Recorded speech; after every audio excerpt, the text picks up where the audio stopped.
Hey guys, உங்களுக்கு தெரியுமா some criminals அவங்க செஞ்ச குற்ற சம்பவ இடத்துக்கு திரும்பி போவாங்களாம். ஆனால் ஏன் அவங்க இப்படி ரிஸ்க் எடுக்கிறாங்க? மனைவியல் நிபுணர்கள் இதுக்கு நிறைய ரீசன் இருக்குன்னு சொல்கிறாங்க. சில குற்றவாளிகள் குற்ற உணர்ச்சி காரணமாக திரும்பி வருவாங்களாம். சிலர் வெறும் ஆர்வத்தால் தான் வருவாங்களாம், அதாவது போலீஸ் எப்படி விசாரணை பண்ணுறாங்க அப்படின்னு பார்க்க. இன்னும் சிலர் மற்றவங்க இதை பார்த்து எப்படி பயப்படுறாங்க அப்படின்னு பார்த்து ரசிக்க வருவாங்களாம். அதனால தான் போலீஸ் குற்றவாளி சம்பவ இடத்தை சுற்றி வராங்களா அப்படின்னு அடிக்கடி கிரைம் நடந்த பிளேஸை கவனிப்பாங்க. சீரியல் கில்லர்ஸ் அவங்க செஞ்ச கிரைம்லேருந்து ட்ராஃபிஸ் எடுத்து வச்சுப்பாங்களாம், அதாவது ஏதாவது ஒரு பொருள் அந்த கிரைமோட தொடர்புடையது. இதுக்கு நிறைய ரீசன் இருக்குன்னு மனைவியல் நிபுணர்கள் சொல்கிறாங்க. சிலர் தாங்க செஞ்ச குற்றத்தை திரும்பி நினச்சி பார்க்கறதுக்காக செய்கிறாங்க. இன்னும் சிலர் அந்த ட்ராஃபிஸை ஆதிக்கத்தின் அடையாளமாக பார்க்குறாங்க, அதாவது ஒருத்தவங்களோட வாழ்க்கையை தாங்க கட்டுப்படுத்தியதாக நினைத்து பார்க்குறது. சிலர் வெறுமையை நிரப்பை எடுத்து வச்சுக்கிறாங்க. அவங்க ட்ராஃபிஸ் இல்லாமல் அவங்க ஒன்றுமே இல்லை அப்படின்னு ஃபீல் பண்ணுறாங்க.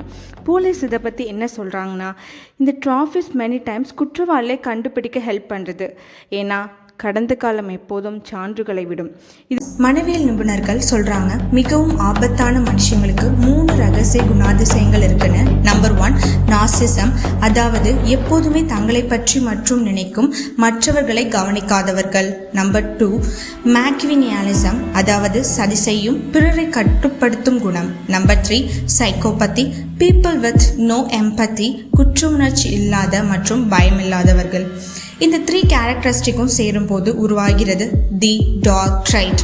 அப்போதுதான் மனம் உண்மையிலேயே ஆபத்தானதாக மாறுகிறது. இதை பற்றி சயின்டிஸ்ட் சொல்கிறாங்க, ஒரு சைக்கோபத்தின் மூளை சாதாரண மனிதர்களின் மூளை மாதிரி இயங்காமல் அது வேறு மாதிரி இயங்குது அப்படின்னு.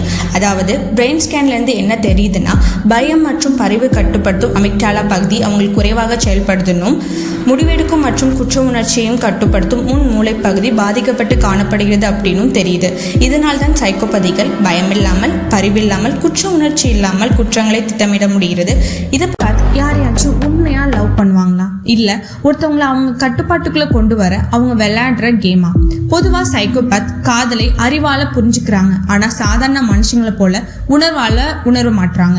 சைக்கோபாத் அவங்க உணர்ச்சிகளை ரொம்ப அழகா போலி செய்யறாங்க, அதாவது சும்மா சிரிப்பது, அழுவது, நான் உன்னை காதலிக்கிறேன் அப்படின்னு சொல்வது. ஆனா இதெல்லாம் தான் கட்டுப்பாட்டுக்குள்ள ஒருத்தவங்களை கொண்டு வருவதற்கு மட்டும்தான்.